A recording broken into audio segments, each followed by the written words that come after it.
Chris Huff knows there's nothing like getting a running start.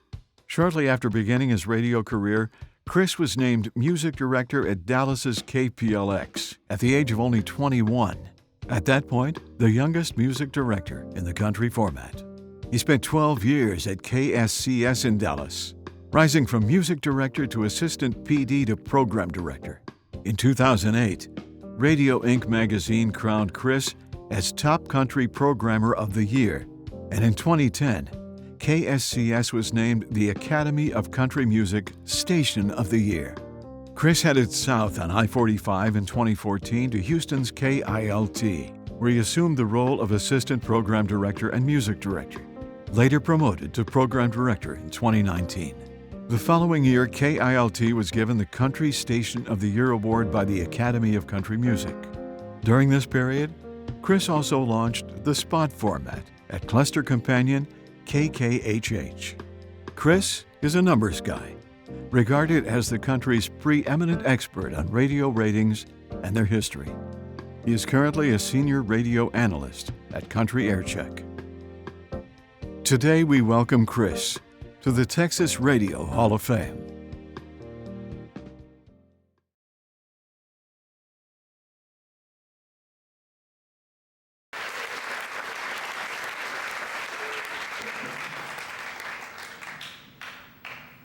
Talk about imposter syndrome. This is crazy. I grew up listening to guys like Chapman and Craddock and Dorsey, and to be even in the same breath as those guys just doesn't seem right. Thanks to a lot of people. You don't get up here without a lot of people to thank. Thanks first off to Doug, Josh, the board, the Broadcasting Museum for putting this weekend on. This is amazing.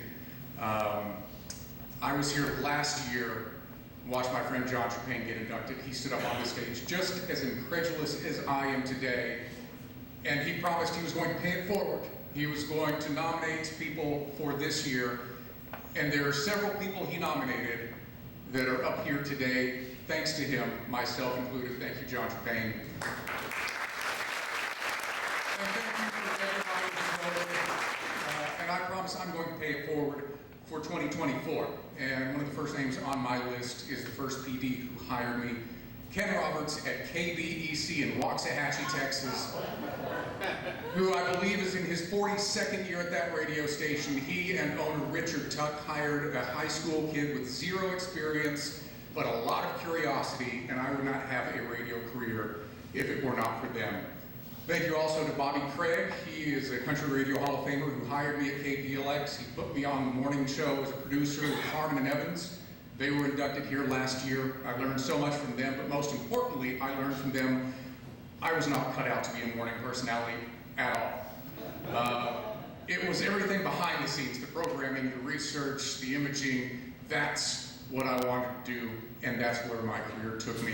Country Radio Hall of Famer Les Acree hired me at WIBK in Knoxville, and I wouldn't be where I am without his influence. He became my greatest mentor and like a radio father for me. Sammy George, US 101 Chattanooga, gave me my first PD gig, and then Dean James at KSCS brought me back to Texas to succeed the lovely and talented Linda O'Brien, who is also being inducted today. Congratulations. I had so many incredible people I worked with at KSCS, so many great programming minds like Dean, Ted Stecker, Crash Petite, Tom Hunter, Dave Kelly. It was just such an amazing experience. Most of all, I got to work with Terry Dorsey and Hawkeye for a dozen years, and it doesn't get any better than that, working with those Hall of Famers. Bruce Logan, who took me to Houston to resurrect Kilt and get it back where it needed to be after sliding down to 17th, got back to where it belonged and won an ACM award and won the market. So very proud of that and proud of everything we did with launching the spot. And to Lon Helton, who is here today, not just Country Radio Hall of Famer, National Radio Hall of Famer Lon Helton, who is my boss at Country Aircheck and has shown me there is life after radio. Thank you very much. Now, all of those accomplishments are great, but they're not my accomplishments. Those were the accomplishments of amazing teams that I was fortunate enough to be a part of. whether it was Susquehanna in Dallas, ABC in Dallas, or CBS in Houston. I worked with so many amazing people. I wish I could thank them all, but they really were like family to me. Speaking of family, my family here today, my Uncle Gary, who took his life into his hands when I moved cross country to Knoxville and he rode in the U-Haul with me. He survived, I survived, and that luckily was the only time I had to do that. And most importantly, the two people who I owe it all to, my parents, who were amazing actors. When I told them I was not going to be returning to my sophomore year in college, instead I was going to be taking a job working on a morning show, they bit their tongues and supported me and became my greatest cheerleaders and inspired me to follow my dreams, and I owe so much to them. 2 weeks before these nominees were announced, we lost my father. So today is very bittersweet. I wish that he could have been here to see this, but I know he is here in spirit. And he left me with such a great gift because I never have to wonder whether my father was proud of me or not. And I just can't say enough about having that luxury. What a special day. One quick story though, before I go. It mentioned I was named music director at KPLX when I was 21. Truth be told, I had no business being a music director in Dallas, Texas at the age of 21. But the last music director bolted. I was the only person in the building who knew how to run a selector. So they said, here, you do it. And I did.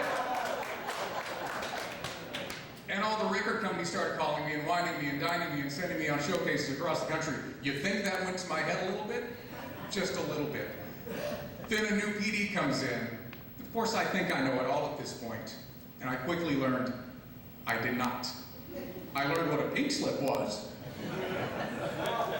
But that was one of the most pivotal moments of my career. Don't get me wrong, it sucked at the moment. But I learned so much, and that made such an impact on my career. And I'm so thankful for that occasion. And because I went on and I learned that you never do learn it all. If you think you know it all, that's when you're in trouble. I later went on to compete against that PD, worked again with that PD. I now call him a friend, and I am proud to see Smokey Rivers being inducted into the Hall of Fame. Congratulations, everybody. Thank you so much.